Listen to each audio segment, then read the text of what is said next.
Hi friends, welcome to Nisha's Food Hut Tamil. இன்னைக்கு நம்ம பார்க்க போகிறது 10 நிமிஷத்தில் செய்யக்கூடிய தக்காளி எதுவுமே யூஸ் பண்ணாத ஒரு ஈஸியான புலாவ் கீ ரைஸ் ரெசிபி. அதுக்கு பார்த்தீங்கன்னா ஒரு குக்கரில் நான் ஆயில் ஃபஸ்ட்டு ஆட் பண்ணிக்க போகிறேன்.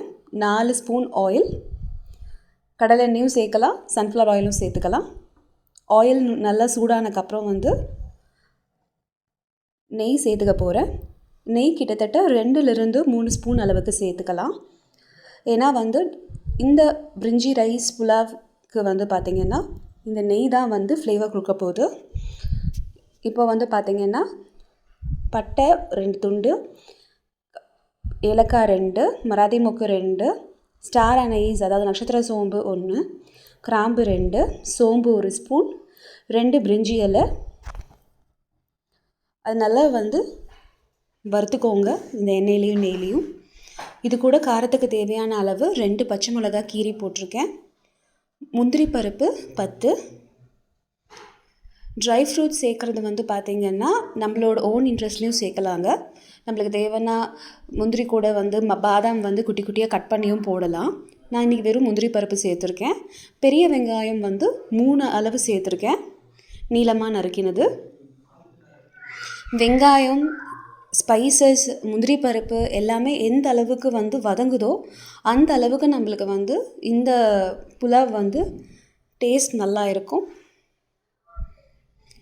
இப்போ பார்த்திங்கன்னா வெங்காயத்தோட கலர் நல்லா சேஞ்ச் ஆக ஆரம்பிச்சிட்டக்கப்புறம் இஞ்சி பூண்டு விழுது 1.5 ஸ்பூன் அளவுக்கு சேர்த்துக்க போகிறேன்.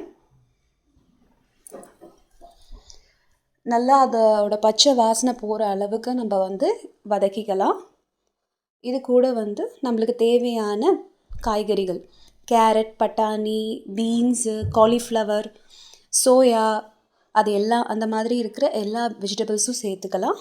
நான் இன்றைக்கி பீன்ஸு ஒரு 1/2 கப்பு, கேரட் ஒரு 1/2 கப்பு, காலிஃப்ளவர் ஒரு 1/2 கப் சேர்த்துட்டு அதோடு தேவையான அளவு உப்பு சேர்த்துருக்கேன். இதை ஒரு 2 நிமிஷத்துக்கு நல்லா வதக்கி எடுத்துடலாம்.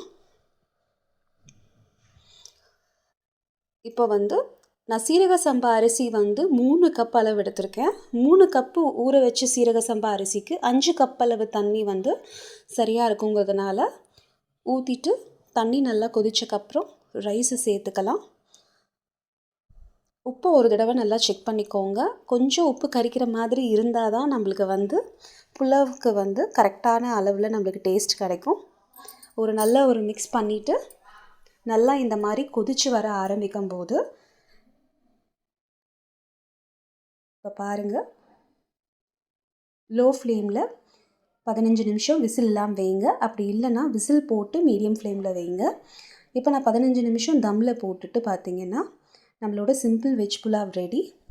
இப்போ தக்காளியோட விலையெல்லாம் கூடிட்டதுனால நம்மளுக்கு இந்த மாதிரி ஒரு இன்ஸ்டன்ட் புலாவ் வீட்டிலே நம்ம செஞ்சு ரெடி பண்ணிடலாம். மெயினாக குழந்தைங்களுக்கு ஸ்கூலுக்கு லஞ்ச் பாக்ஸ் கட்டும்போது ரொம்ப ஈஸியாக ப்ரிப்பேர் பண்ணலாம்.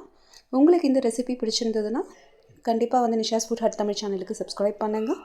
பக்கத்தில் இருக்க பெல் நோட்டிஃபிகேஷன் ஐக்கான் ப்ரெஸ் பண்ணுங்கள். ஸ்டே கனெக்டட், கீப் வாட்சிங். Happy cooking.